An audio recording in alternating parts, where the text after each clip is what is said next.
গ্রস্ত আইন মানো, তোমরা কোন দুনিয়াবি আইন মানো, কোন গায়রুল্লাহর আইন মানো, তবে এই আইন আমি আল্লাহ গ্রহণ করব। এর মানে হলো আল্লাহর দেওয়া বিধান বাদে যত বিধান আছে এগুলো একটাও আল্লাহর কাছে চলবে। আবু জাহেলের নাম শুনেছেন? আবু জাহেল নাম শুনছে? আবু জাহেল তিনি একদিন কাবা শরীফের গিলাফ ধরে আল্লাহ তাআলার কাছে দোয়া করতেছে, ওয়াইদ ক্বালু আল্লাহুম্মা ইন কানা হাযা হুয়াল হাক্কু মিন ইনদিকা ফাআমতির আলাইনা হিজারাতান মিনাস সামাআ আও ইতিনা বিআযাবিন আলীম।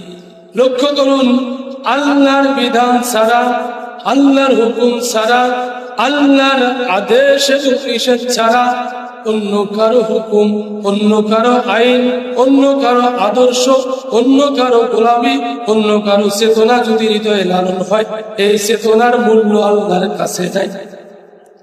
ওই সময় আবু জেহেল দেখলেন বদরের যুদ্ধের দিন আবু জেহেল যুদ্ধে যাবে, তার দলের লোক অনেক বেশি, দলের সংখ্যায় তিনি ছিল ওই সময় ক্ষমতাধর একজন ব্যক্তি। তিনি ভাবলেন যেহেতু মুহাম্মদের সংখ্যা কম, তার দলের লোকও কম, কাজেই এই ভাবনা নিয়ে তিনি চিন্তা করলেন তিনি সঠিক পথে আছে আর নবী বেঠিক পথে আছে, এই তার চিন্তা। আজও দুনিয়ার কিছু মানুষ তারা রাজনৈতিক ভাবে যদি সফল হয়, অর্থনৈতিক ভাবে যদি তারা সফল হয়, তারা যদি পারিবারিক ভাবে সফল হয়, এরা আবার মুসলমানকে দেখলে, ইমানদারদেরকে দেখলে বলে এরা জান্নাত কিভাবে যাবে, এদেরকে দেখে তারা টিটকারি করে আর বলে আমরা ঠিক আছে। ঠিক কিনা বলেন? আবু জাহেল চিন্তা করলো আমি সঠিক রাস্তায় আছি, এই চিন্তা করিয়া দোয়া করলেন, আল্লাহুম্মা ইন কানা হাযা ওয়াল হক মিন ইনদিকা ফাআমতির আলাইনা হিজারাতাম মিনাস সামা আও ইতিনা বিআযাবিন আলীম। আবু জাহেল বললেন, ও আসমানের মালিক রব্বুল আলামিন, মুহাম্মদ যদি সত্য হয়, তার উপরে যে কোরআন দিয়েছেন এটা যদি সত্য হয়, তাহলে আমাদেরকে আপনি আসমান থেকে পাথরের বৃষ্টি বর্ষণ। এরপরে বলল আওয়াইতিনা বিআযাবিন আলীম, যদি তা না করেন কঠিন আযাব আমাদের জন্য পাঠিয়ে দেন।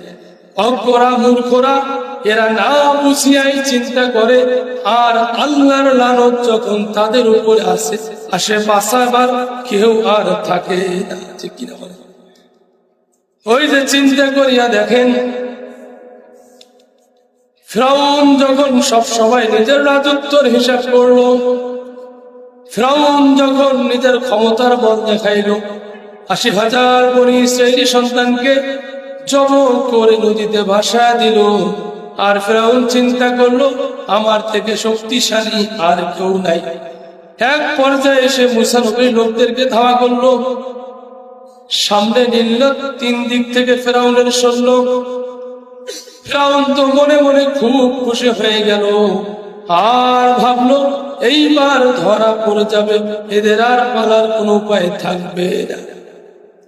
মূসা নবী আল্লাহর কাছে ফরিয়াদ করলেন, রব্বুল আলামিন আদেশ করলেন, পানিতে আঘাত করলেন, আমার আল্লাহ এত বড় ক্ষমতাধর শক্তিধর, পানিকে রাস্তায় পরিণত করে দিলে চলে গেলেন। কাজে ভাইরা আমার, অহংকার তাকাব্বুরি এগুলো চলবে না। আমার আল্লাহ বলেন, ইন্নাল্লাহা লা ইউহিব্বু মান কানা মুখতালান ফাখুরা। আমি আল্লাহ অহংকারীকে পছন্দ করি না, যারা তাকাব্বুরি করে তাদেরকে আমি পছন্দ করি না। অনেকেই দেখবেন হঠাৎ টাকাওয়ালা হচ্ছে, হঠাৎ ধনী, এরা আবার মানুষকে মানুষই মনে করে না, এরা চিন্তা করছে আমার তো বহু সম্পদ। আবার কেউ শিক্ষা অর্জন করে শিক্ষিত হইয়া চিন্তা করে আমি তো শিক্ষিত মানুষ, এরা তো মূর্খ মানুষ। সুতরাং শিক্ষার অহংকার অনেকেই করে, অনেকে অর্থের অহংকার করে। আবার অনেকেই চিন্তা করে চেহারাটা সুন্দর, সুতরাং চেহারার তারা অহংকার করে। আমার আল্লাহ যদি চায় ওই যে ব্যক্তি পয়সার অহংকার করে, ওর যদি একটা ফোঁড়া দেয়, ওই ফোঁড়া চিকিৎসা করার মতো ওর সমস্ত সম্পদ বিক্রি করে বলছি তার চিকিৎসা করার অর্থ হবে না, ওই টাকা যোগান দিতে পারবে। আর যে ব্যক্তি চিন্তা করে আমি তো খুব সুন্দর, এই লোকটারে যদি আল্লাহ পাতলা পায়খানা দিয়ে দেয়, 3-4 বার যখন বাথরুম আপ ডাউন করবে, এমন দুর্বল হবে ওর সমস্ত শক্তি শেষ। সম্মানিত হাজিরিন, কাজেই আল্লাহর হুকুম পালন করতে হবে, আল্লাহর হুকুম ছাড়া কারো হুকুম চলবে না। ইসলামী দিনা ফালান ইউকবাল মিনহু, আল্লাহ বলেন আমার বিধান বাদ দিয়ে বান্দা বান্দিরা তোমরা যদি অন্য কারো বিধান মানো, এই বিধানে তোমাদের শান্তি হবে না। ওয়াহুয়া ফিল আখিরাতি মিনাল খাসিরিন, বরং তোমরা আখিরাতে ক্ষতিগ্রস্তদের অন্তর্ভুক্ত হইবে। সম্মানিত হাজিরিন, চিন্তা করেন, কোরআন পড়ে বুঝে আমল করতে হবে। আল্লাহর বান্দার আল্লাহর বিধান এটা পড়ে বুঝে আমল করতে হবে।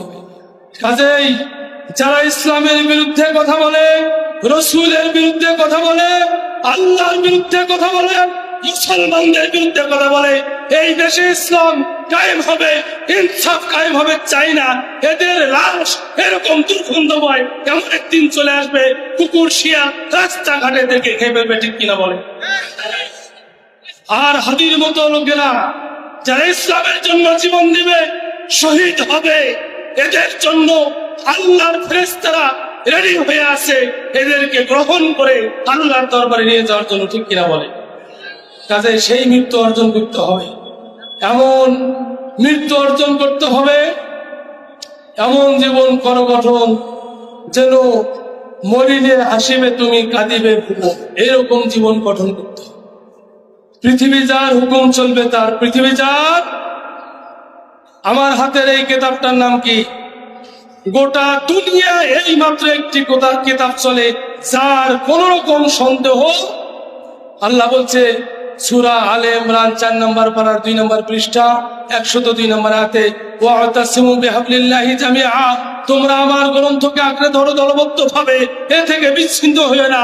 গোটা দুনিয়ার মানুষ যদি আল্লাহর এই কোরআন আঁকড়ে ধরে তাহলে এরা কখনো বিচ্ছিন্ন হবে না, ঠিক কি বলে? তাহলে আমরা কোরআন ধরতে রাজি আছি তো ইনশাআল্লাহ?